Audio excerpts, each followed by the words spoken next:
Hello and welcome back to another episode of After the Table, a TTRPG podcast. Tis I, your favorite goofy little chaotic gremlin, Shelly Von Miller.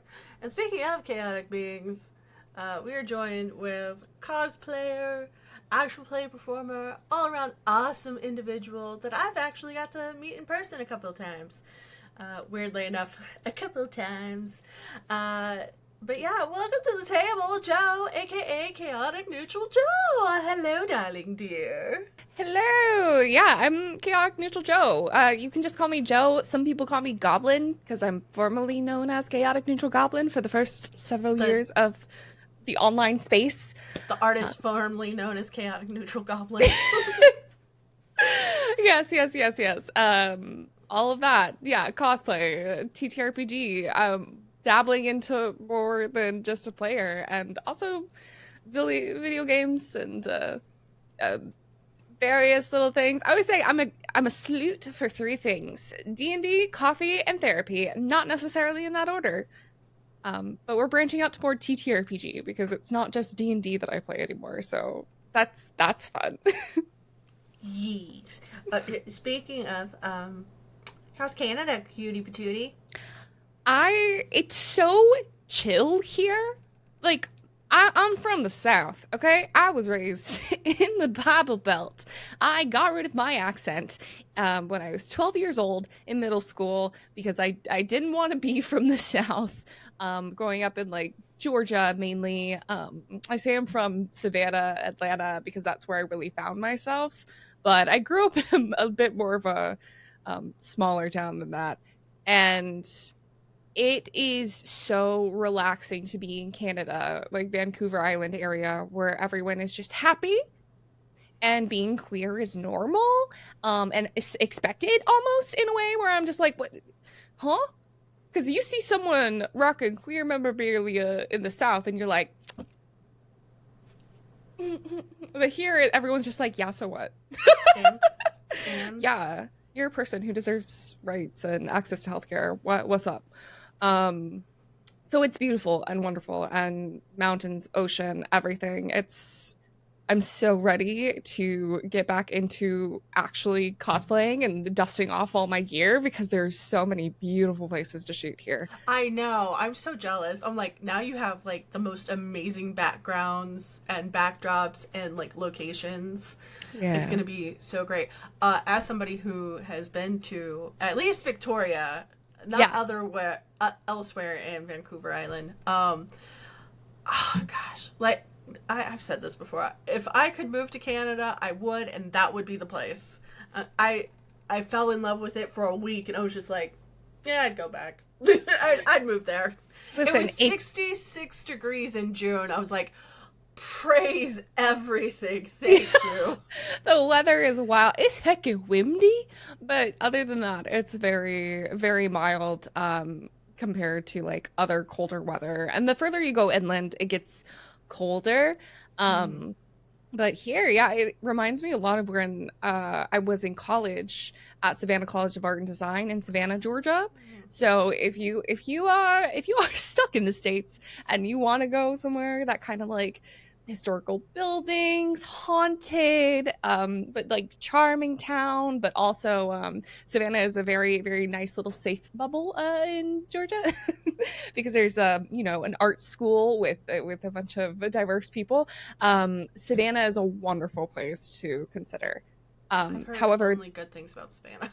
there are alligators and there is heat.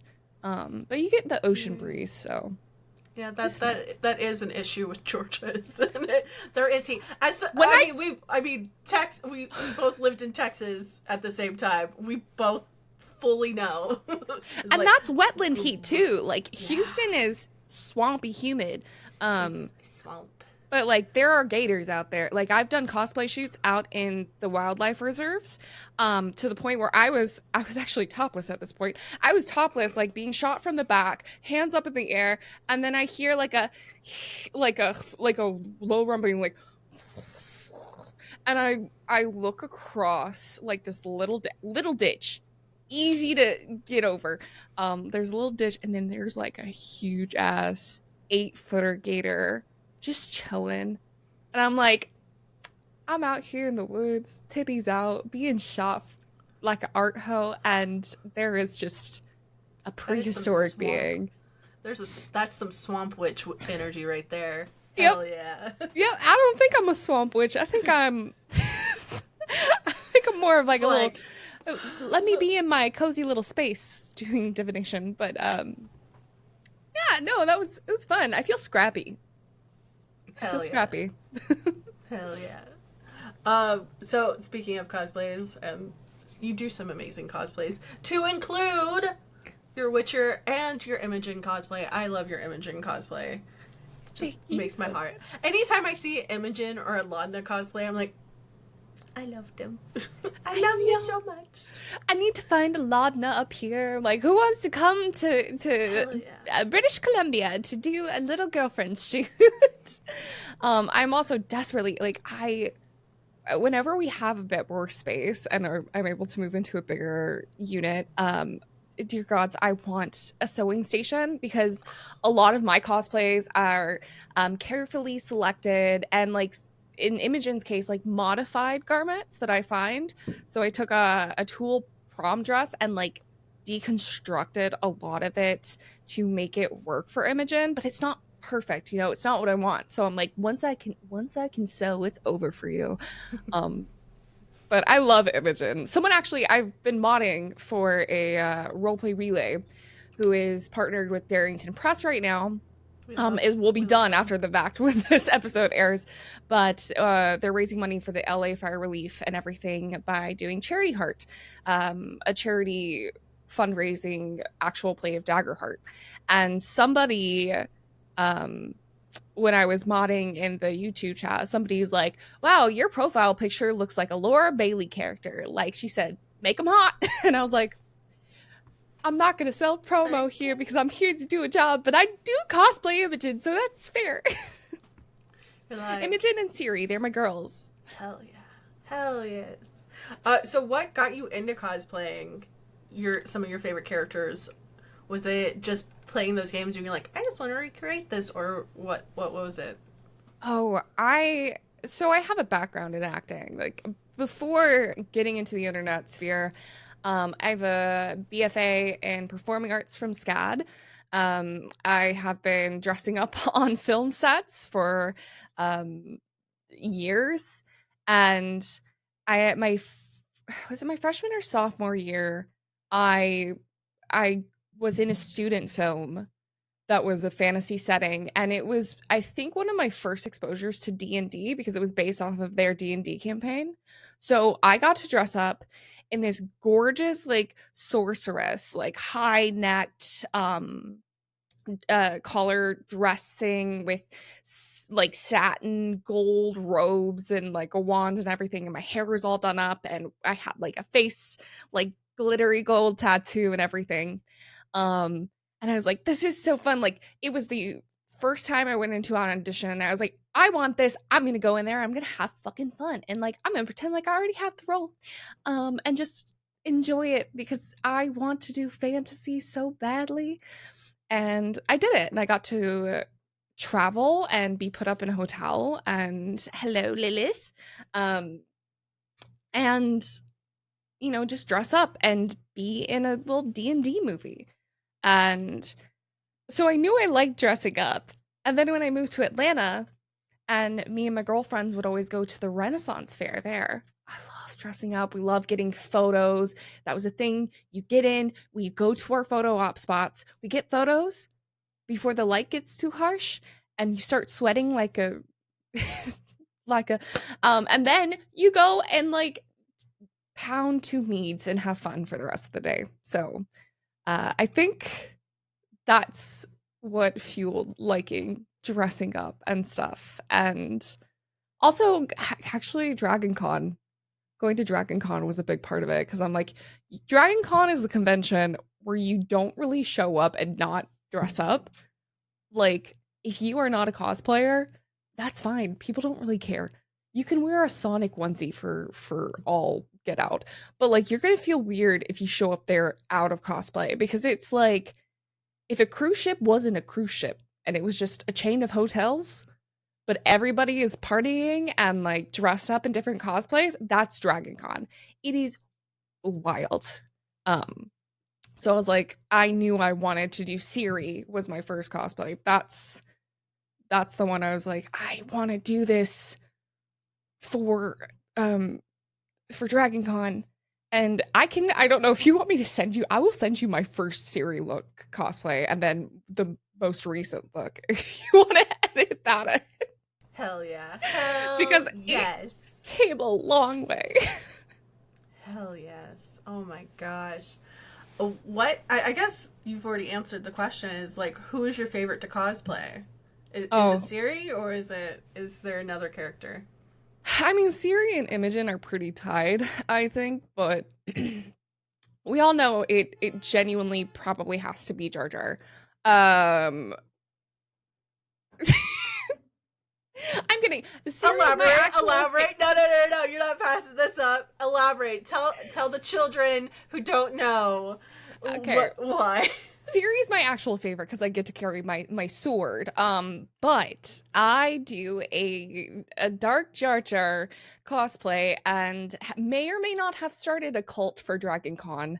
But we do a Darth sexy Jar Jar cosplay, and it all started as a way to torture one of our friends online, and it has just grown into something more. We have TikToks. I do have social media accounts that I just don't have enough content to post all the time, sadly, but we have had, I think, about 10 people in the same Jar Jar mask, with various all black sexy clothing, meet up at Dragon Con and dance and take photos. And it's very fun to walk through the halls because people will point at you and be like,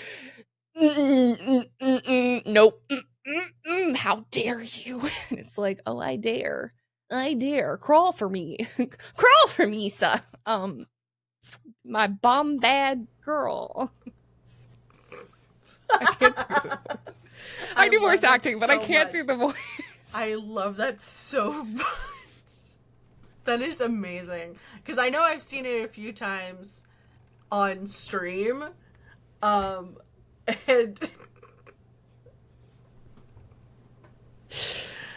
I'm proud of it.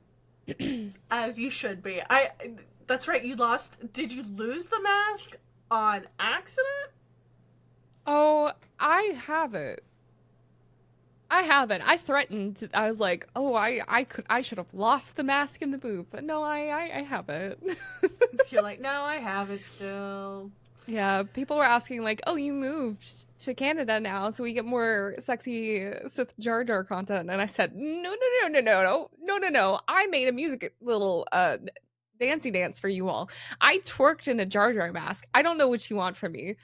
I posted that on the internet. And you can it's out find there. it. You can find it.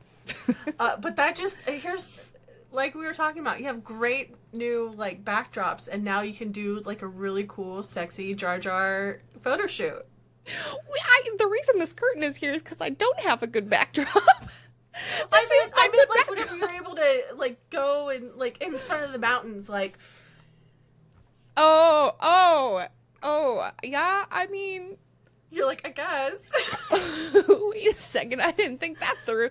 Oh no, too bad we don't have a car right now. Darn. I'm not wearing sexy Jar Jar on public transit to get to the one lake that is very populated that everybody goes to.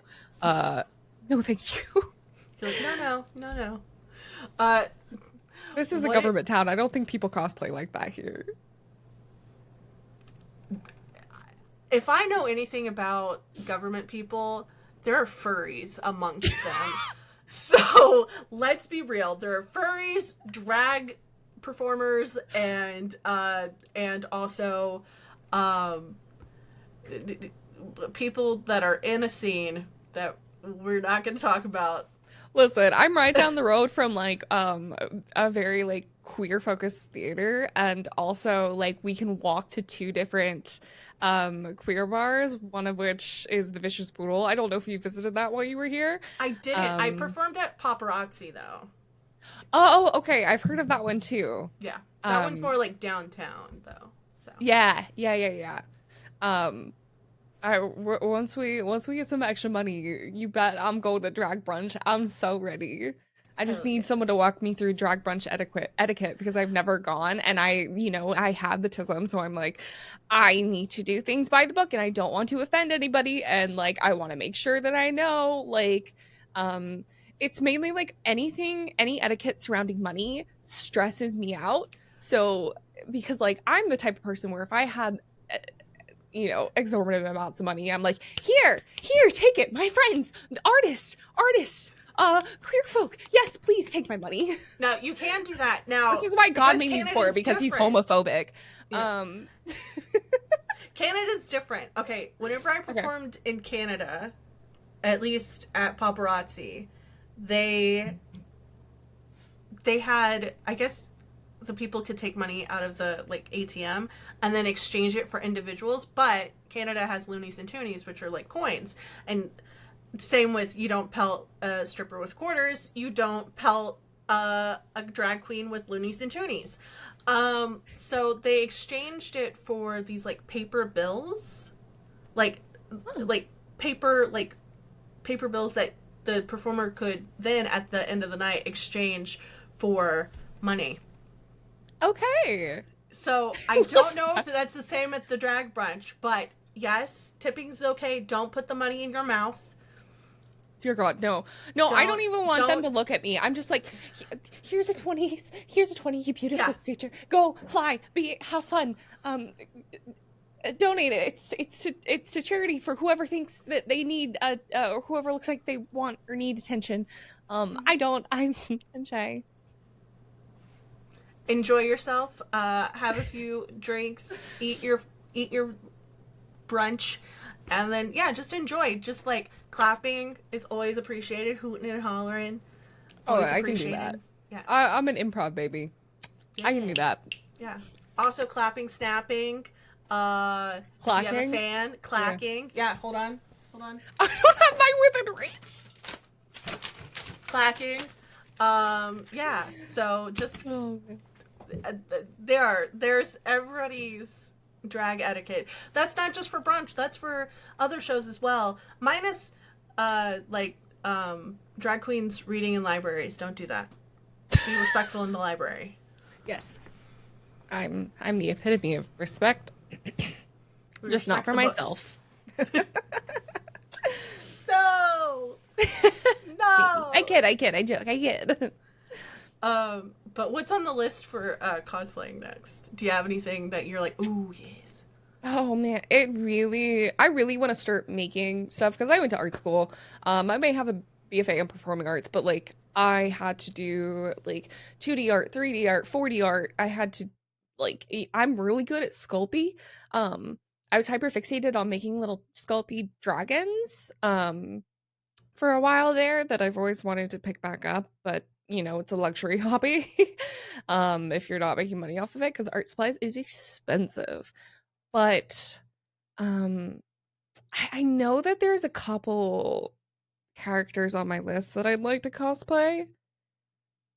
I just don't know what they are right now. Cause until I get like a craft set up, um, that's gonna be the only way that I cosplay anyone. It's also hard because like I'm 5'8" and I'm like I'm muscly, but I'm also curvy. So it's kind of hard to find things and characters to cosplay because I've always sat in this weird place with my body and how I present to the world. It never quite fits anything. Um, so yeah, it's hard because like I have very soft features, and a lot of like taller, like more characters with that kind of stature have more like sharp and angular features. Um, And I'm a firm believer that you do not have to fit a particular character perfectly to cosplay them. Um, you know, but for myself, I just if I don't really feel like I can inhabit the character, um, then I don't want to do it. Um, I'll have to say I'm way harder on myself than I am on anybody else in the world. So I don't know. I'd have to think on that. I've also forgotten every character that I like. You're like, well, Well, well. So okay, we talked about it a little bit. You kind of got into it, but did you start playing D&D after that short film that you were in? I did actually. My first D&D table was run by one of my professors who was my fight and stage combat professor. So I was invited to play at that table back in 2016, and um, I played a rogue. We played 3.5. He had been DMing since like first edition though, so the rules were in his head, and like it was more table rules than anything. And he, like, we're all actors, so when we came to that table, it was very much role play focused. I've always been a RP focused TTRPG player because I'm a storyteller, I'm an improviser, I do VO. Like, I love examining relationships between PCs and NPCs. I think that if you break it down to the core, I think you can figure out a lot of character motivation through love, whether that's like, more benevolent actions or not. I think the most evil things in the world can be done from love still, whether that's love of power, um, love of, greed. Um, and then there's beautiful things that can be done from love of the people or love of the land. Yeah, everything can be kind of like boiled down to love. I like that. I like that Yeah. because like, who was I? I was listening to something, and everybody's like, yeah, everybody says like the most powerful magic is love, and I'm like, and then they're like, no, it was freaking Brandley Mulligan, of course. He was talking about no, the most powerful magic is chronomancy, and I'm like, I don't know.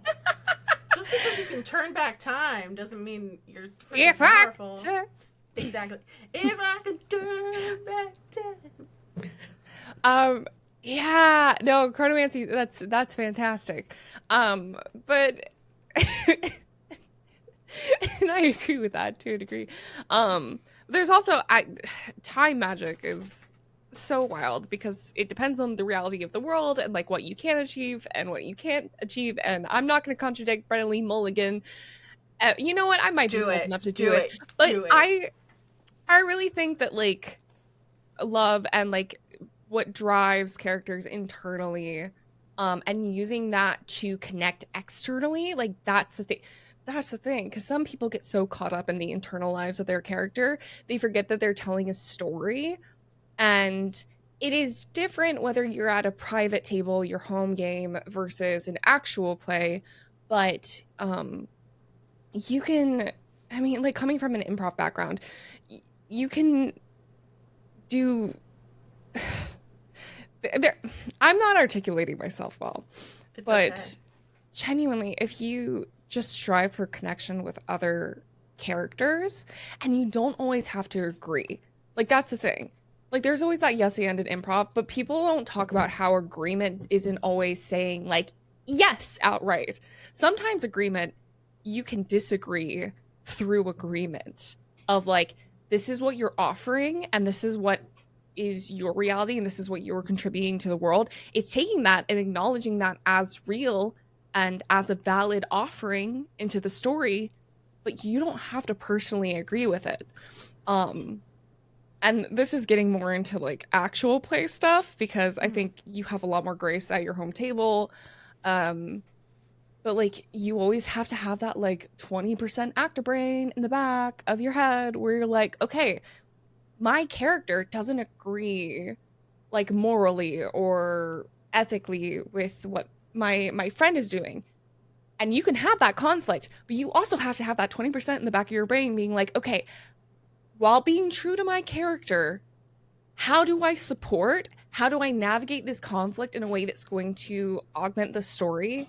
And how do I find a solution moving forward that's going to feel, authentic to each of our characters, navigate the conflict through, overcome it in some way, shape, or form, or put it to rest, and, make something out of it. Because, and like a lot of that comes down to talking about things outside of game as well. Having those safety tools, having check-ins, and yeah, I think there's like some really great and spicy things that can come out of that too. But it's all about connection for me. It's all the best improv is where people explore. You could go on the most fantastical adventure. It's cool. People are into that. But like what people truly care about at the end of the day is connection. Yeah, that makes sense. No, and I guess on that is, as individuals who don't have like an acting or improv background, what would you suggest those individuals who are wanting to get into actual play or already in actual play and trying to, beef up their skills, like looking at or even trying to work on to get to that kind of level? Oh, I mean, specifically for actual play, um, I would say it will always help to watch professionals in our industry. However, you cannot compare yourself to them. Like anyone on Dropout and D20 has been doing improv in some way, shape, or form and is so skilled at that professionally that like you cannot compare yourself to them unless you go through years and years of training at like UCB or Second City or something. Um, so I think as like yes, and an important like that's always what comes up in improv, and like that's true.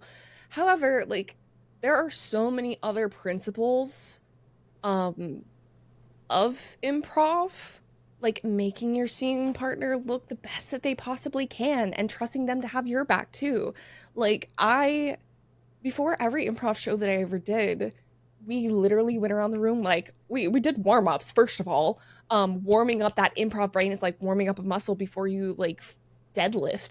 Um we also checked in with each other. We're like, I got your back, I got your back. Hey, like I have kind of this boundary, like I had this happen to me in my life. If we could kind of, soft boundary around that, safety tools even in improv. Um, and I think to develop those skills without going and spending money and taking an improv class, which I wouldn't always recommend doing, because there is notoriously bad improv everywhere you go. If you're in Atlanta, Dad's Garage, great place. Go take an improv class there. UCB, from the last I've heard, like there's still like an industry prefer. Go take a class if you can afford that. If you can't, Upright Citizens Brigade, the UCB comedy manual, that's the improv manual that I was trained on in school.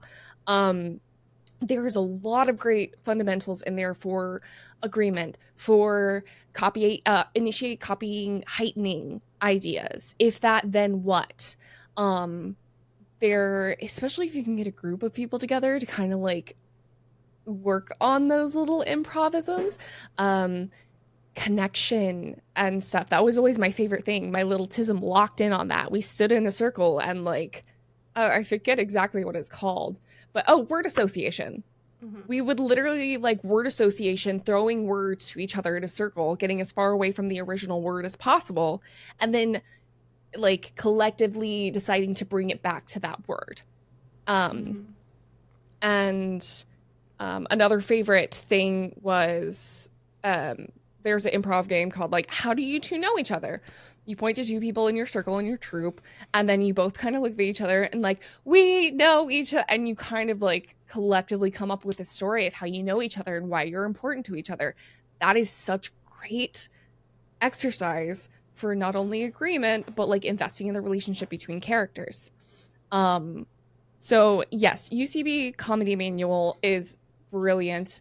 A good reputable improv class if you can. Taking in professional content and analyzing it. And it doesn't have to be like, oh, I'm officially taking notes and analyzing. That shit always fucked me up in acting school. But if you are just like, oh yeah, I see that agreement that Brennan just did with, whoever he's playing with. And just being able to recognize it and have that little muscle working in the back of your brain is so important. And then finally, like, watch your stuff back. It'll be hard, but if you want to be a performer, and it's a bit different in theater, but if you want to be any kind of like video or whatever performer, you need to watch your stuff back. And you need to be kind to yourself, and you need to take little baby steps to be like, to take into your future performances. I like to call it a wedge of awareness. A lot of time when I go back and even just watch stream stuff, I'm like, I take little wedges of awareness away from it. I'm like, oh, I was not on voice that day. My little wedge of awareness is that I'm going to check in with myself more and make sure I'm sitting on alignment and supporting my voice properly so my voice doesn't get tired, so the quality is better and soothing. I want to take a little wedge of awareness that I am listening more actively instead of being distracted by my little D20 on my desk or playing on my phone or whatever. My wedge of awareness is I want to take more notes or take less notes and be in the moment more.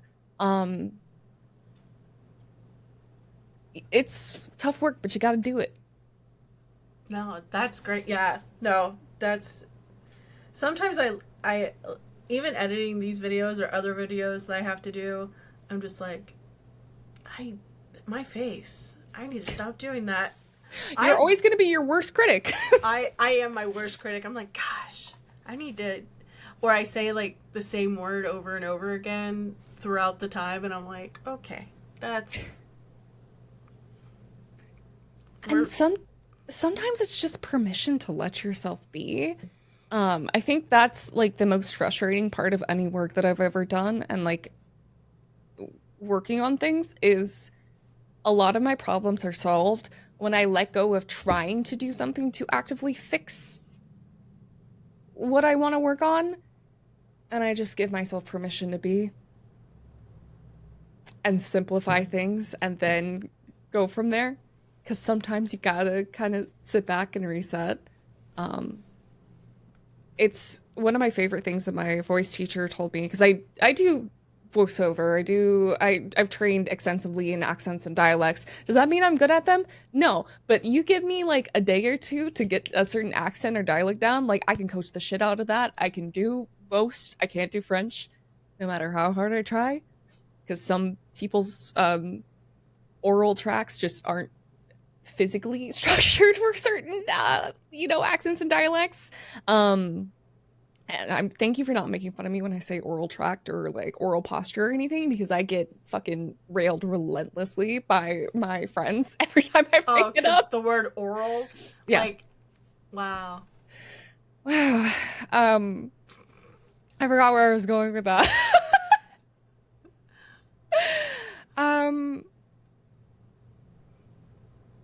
Yeah, I don't remember. Where did we start from? Honestly, and that's okay. Oh, my voice teacher. She Yes. I've always struggled with liking my voice and that kind of stuff. And she would say, like, you have to, if you want to do this work and you want to be a performer in this work, you have to sit with yourself and know that your voice is enough. And you gotta stay in all business with that. Freaking 10 toes, man. Yep. So, on the AP thing, as well as like performing, what kind of characters do you like to bring to your games? Or Different. Or is it dependent on the game that you're in? Yeah, it's different. I think that's my thing every time, is that I want it to be different. I don't want to just play the same. I definitely have tropes and stuff that I'm way stronger at doing. I think my most successful characters have like actually come from a place of innocence. Um, and who almost have like the fool card and tarot energy. Um, I think I think my favorite characters that I've played and had the most fun playing and that have been the most fun to play with have been characters that aren't necessarily scarred already. That I have like this pure little character and I'm like, here you go. Here you go, GM. Mess up Fuck my it up. life. Yeah. Like traumatize me. Like here are all these wonderful little things, my backstories and my connections with my family and the land and the society. Like here are all these things that my character loves. Have fun. Because again, love and connection, it's such a juicy thing for everyone to play with. Um, it can lead you to do some really like things. But yeah, I try to do things differently every game I play. I've played really innocent characters. I've played like really baddie characters. I played like fuckboy characters, you know, like I've different accents, different backgrounds, different gender identities, different you know, I played my first like I quote unquote bitchy character in a little 5e mini home game, which was an experience because I always like for my characters to be attractive and well liked.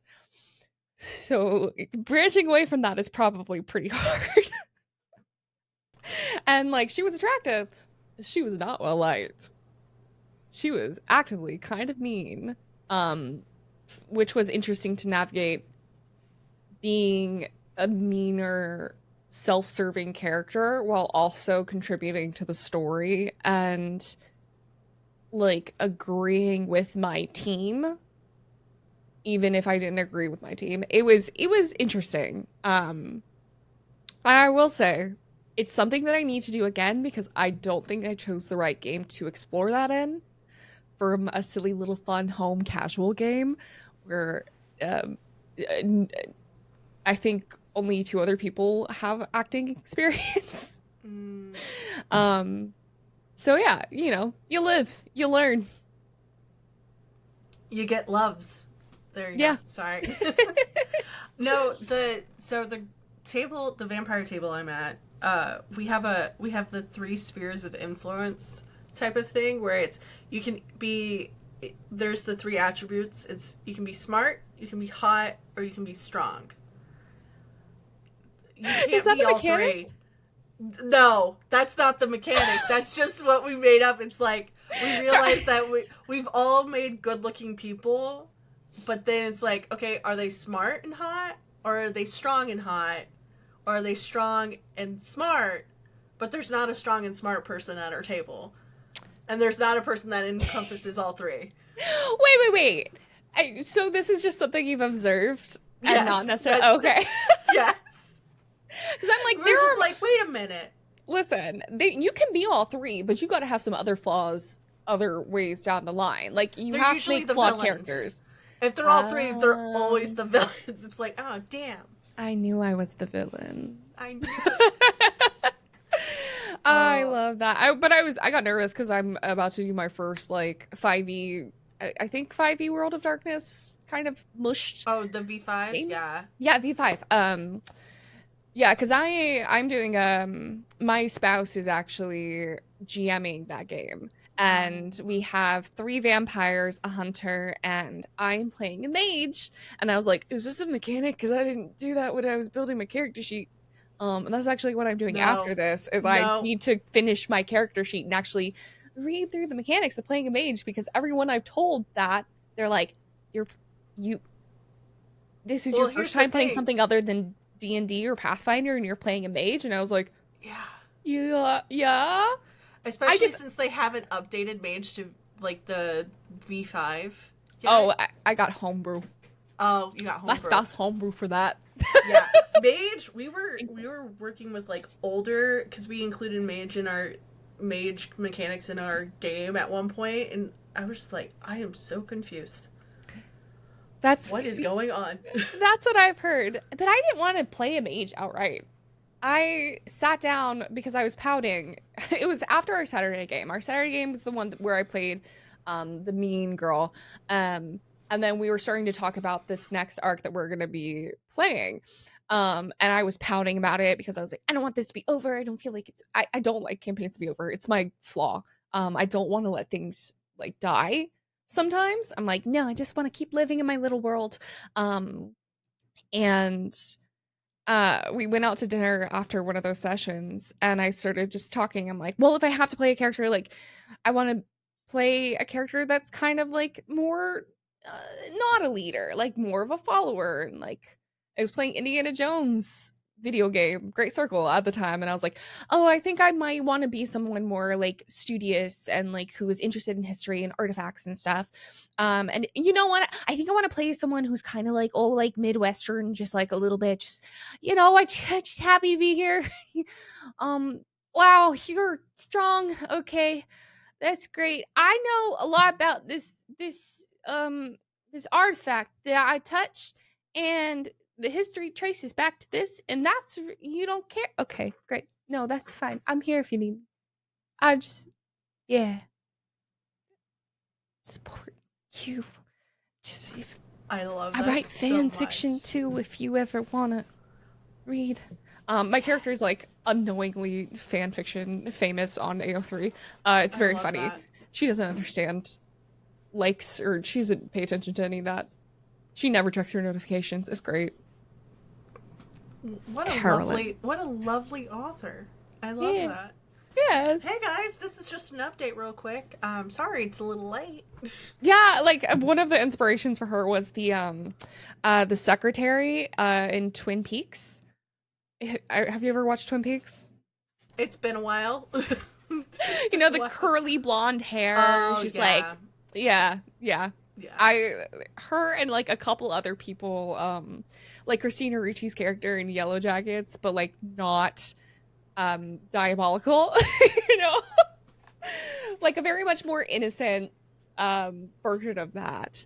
Uh, yeah, I love that. And that's just a home game though, right? yeah, it's just a home Yeah. game. And sometimes you I'm gotta play those games to just be like, yeah, I'm here for it. I think also I think that's what happened. I think that's now that I can't use my words. I think that's it's uh contagious. yeah, I know. I think that's what happens with burnout with some of the people in the AP space is like all they do is AP and so they're like they don't have anything to bounce off of after that. They're like, "Oh, I'm just making content." But that's just like a content creator thing too. It's just like I'm just making content. I'm here. I'm Well, pumping it out.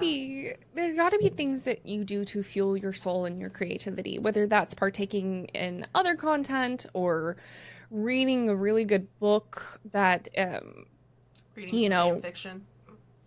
or fan fiction if that's your thing, you know.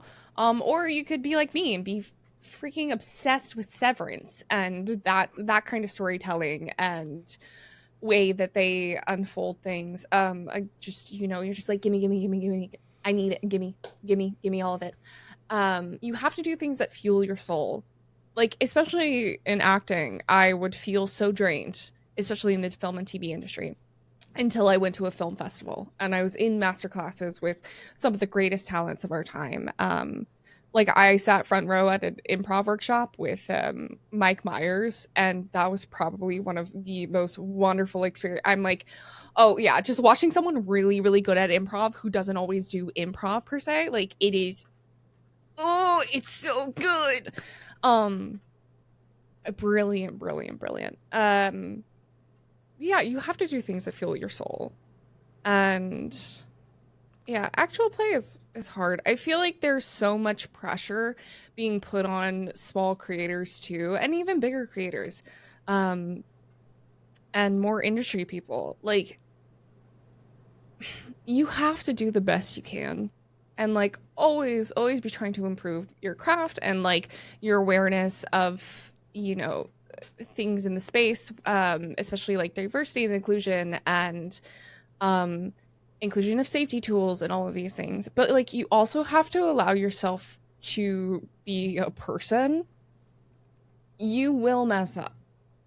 whether majorly or minorly. If it's major, you might have your shit in the wrong basket, you know? Nobody accidentally says a slur. It means it's already in your vocabulary.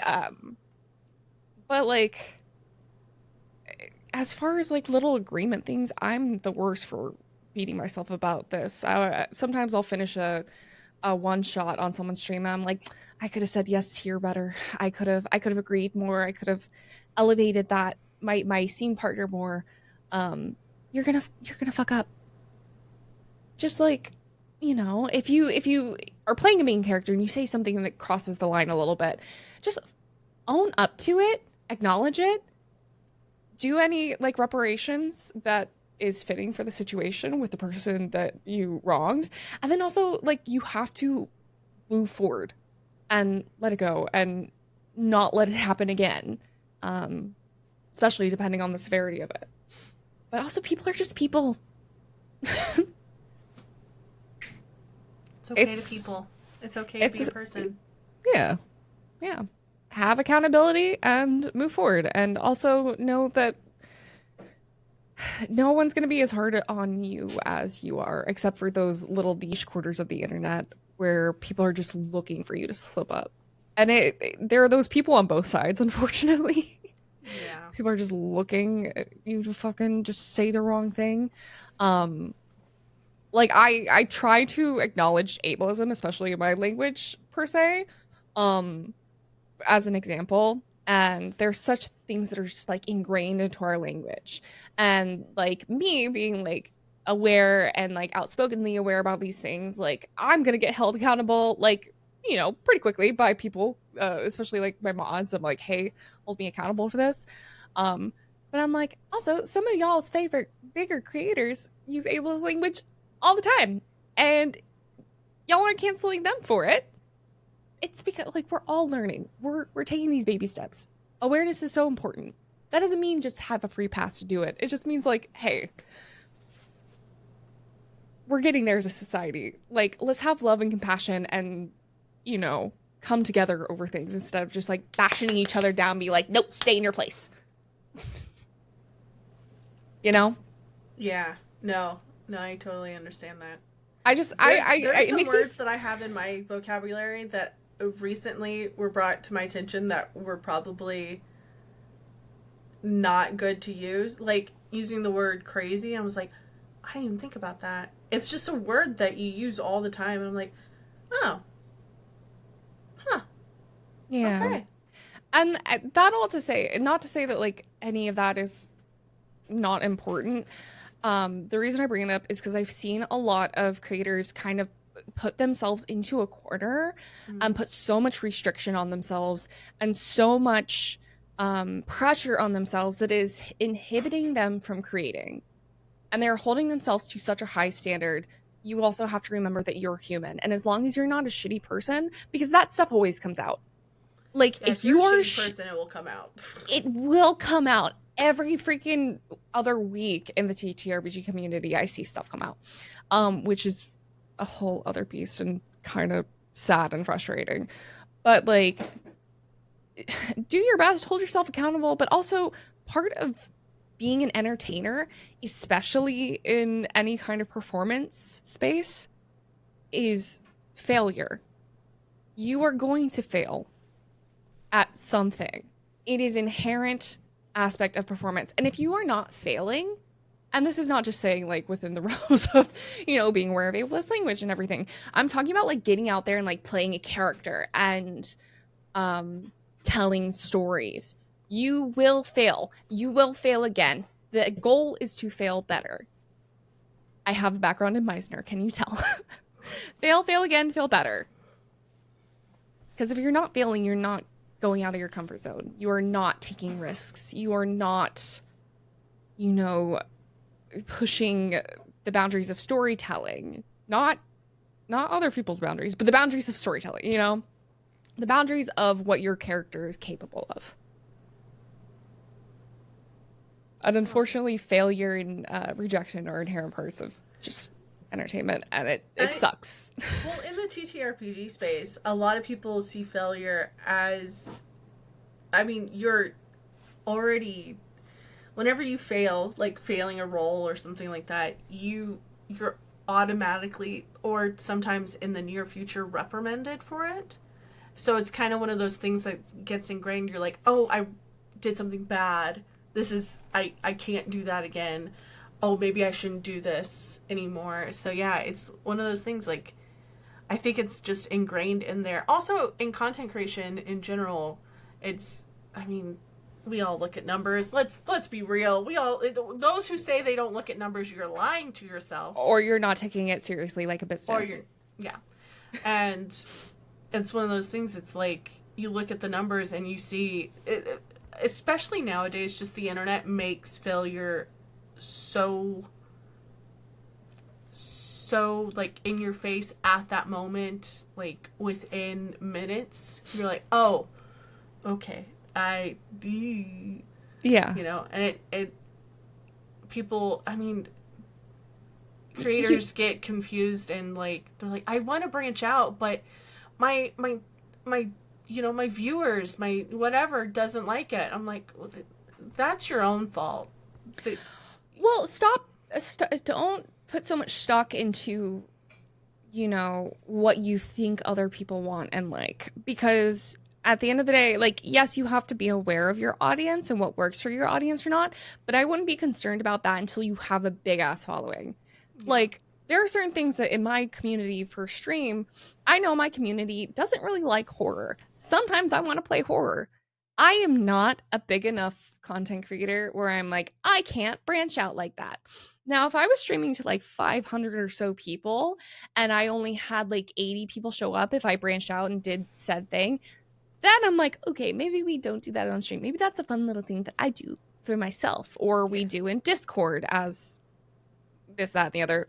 But do you know how many people like just are showing up for you, especially if you are a TTRPG content creator, like who are showing up to hop along for the ride you're taking them on? It's one of the biggest things that, as I'm gearing up to come back into the internet space, like I want to stand on business as a creator. Like, instead of being like, oh, we might do this thing, how does everyone feel about that? That's not to say that I won't check in with my community, but instead of being like, oh, what does everyone want? Like, what game should we play? I'm gonna be like, hey, no, this is what we're doing. Hop on the train, sit back, enjoy the ride. If you don't like it, like, we're not even gonna address that. We're just gonna assume that you're here because you want to hop on the ride and you want to have a good time and escape the world for a little bit, or talk about the world for a little bit.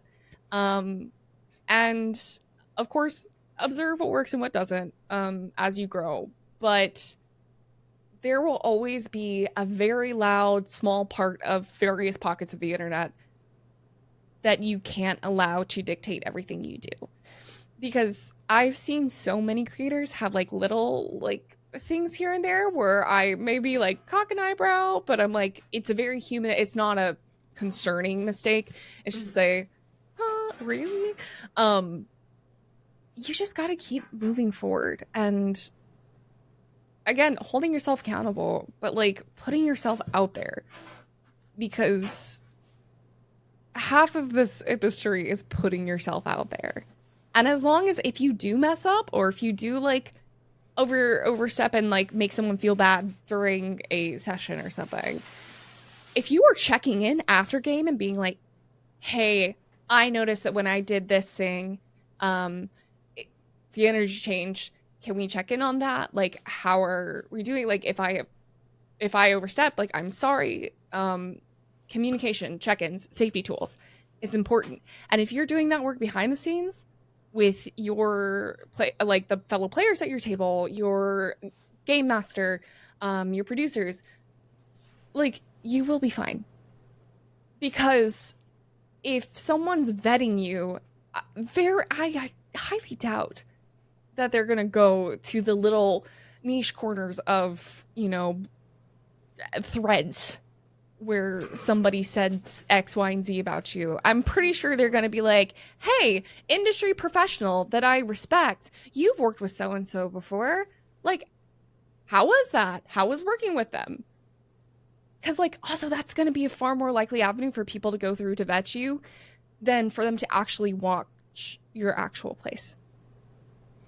Because Yeah, it's that a takes lot time. of time. And That's if a you lot are of an time. actual play creator, like, so much of your time invested online and in the internet is like working on your own shit. Yeah. I doubt you're gonna have a lot of time to go watch everybody else's stuff. So they're gonna check in with the people in the context that they know. So have a good reputation with the professionals that you're working with. Also keep it professional. Like, a lot of us get a little buddy buddy, and that's totally fine. But like, keep it professional. If you want to be treated like professional, be a professional. Hell yeah. And treat people Speaking, with respect. yeah. Oh gosh. Speaking of APs, what are some TTRPGs that you would love to see turn, or like just popular IP in general turned into APs that you would want to be part of? Oh, like concepts or different systems or Yeah, it could be systems or like, popular media that you'd like, oh yes. oh, um, I have been saying like I don't usually default to that, but I have been saying like, man, I kind of want to I kind of want to do some kind of like TTRPG in like a Severance setting, Ooh. you know, What like would be a good system for that?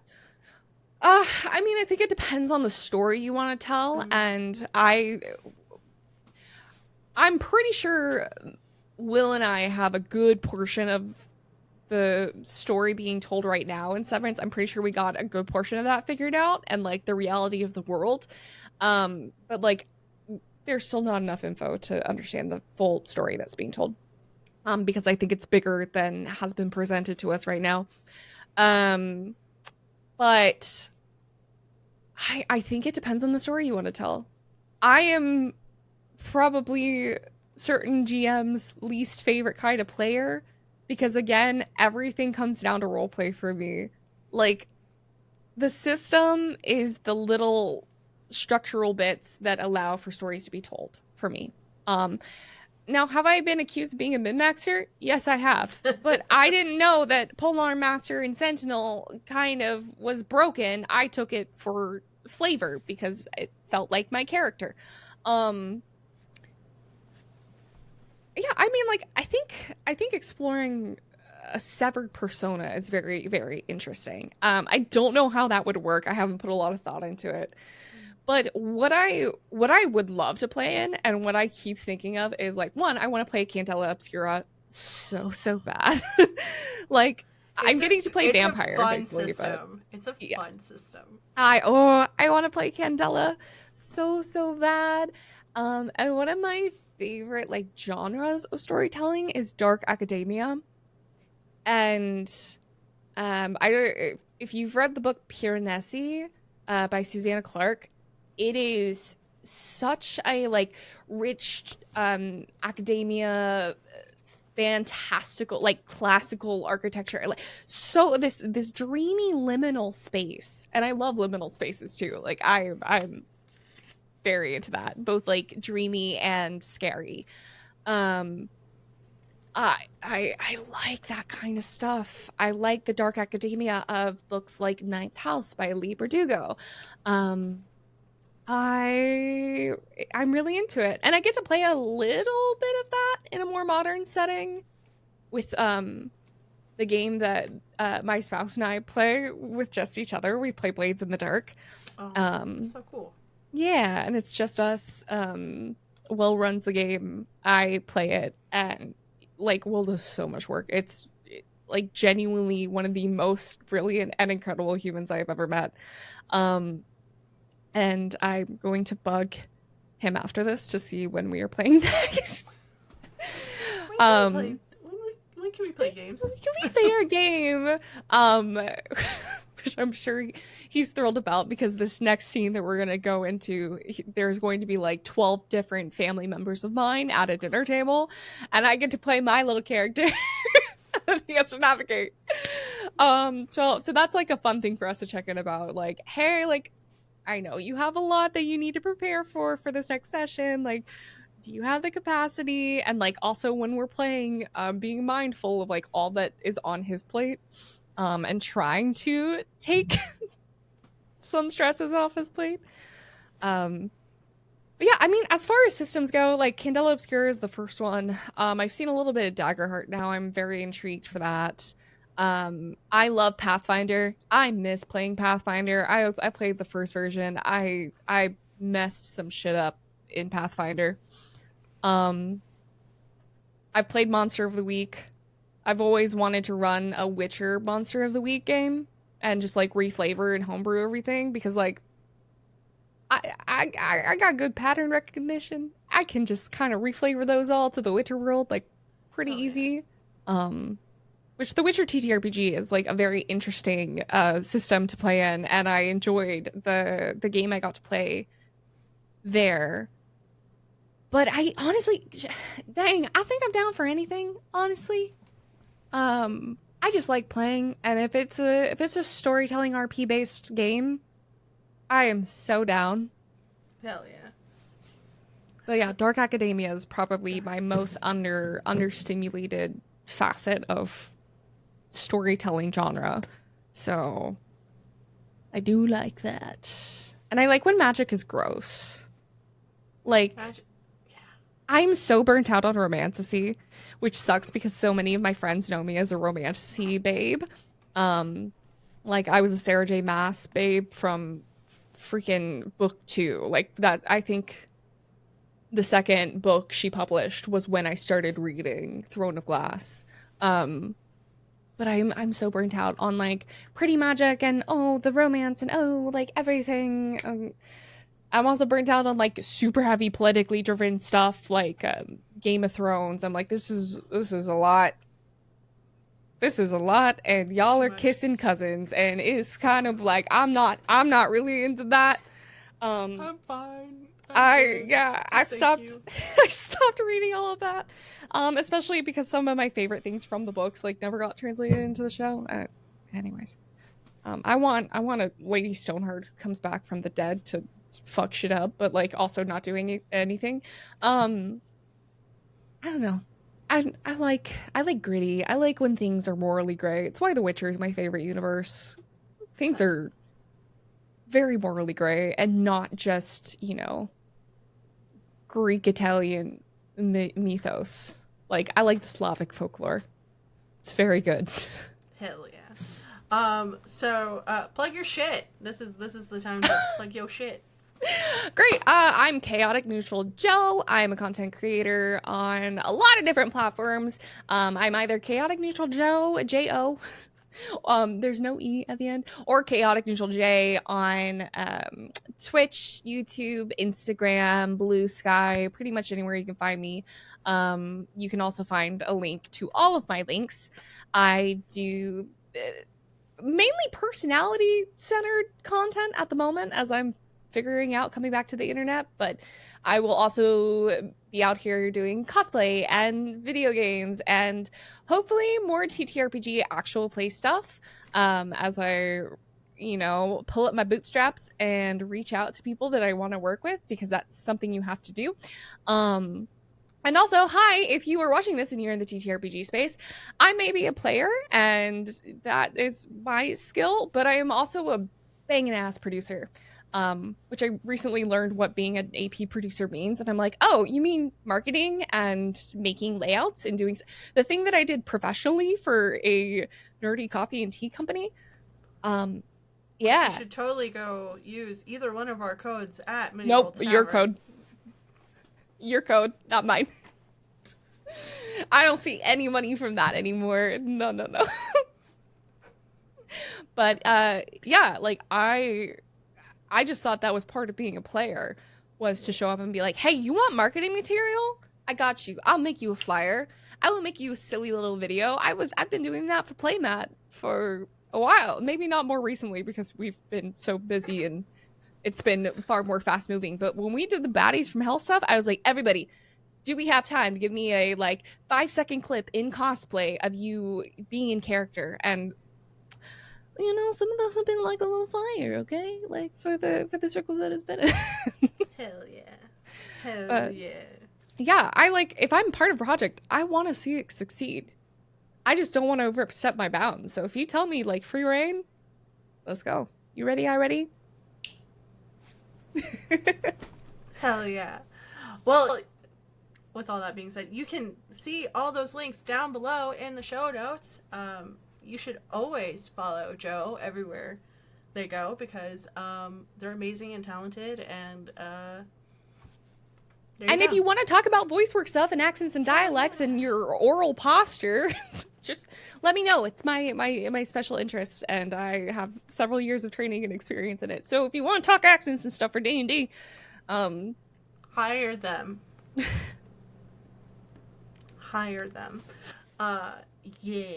All the links will be down below for you to get in contact with them to do wherever. Yeah. Speaking of links, you can find all the links, all my links down below to include the link to Mini Worlds Tavern where you can use code Shelly for 10% off your order of coffee and tea. And everything else, including past episodes. And my Patreon and Fourth Wall memberships, where you can get early access to these wonderful podcast episodes and other content, like me playing games on the internet. You get early access to that. Oh gosh. Or me reacting to the Castlevania Nocturne series. oh, Yeah. it's so good. It's so good. It's so good. Hell yeah. Castlevania Nocturne changed me on vampires. So good. It's Was so not a good. vampire babe before, but now I'm like, it's Rolta? Whatever you want. Whatever you want. Hell yeah. Whatever you Hell yeah. Yeah, I love you guys very much, and I will see you on the internet. Goodbye!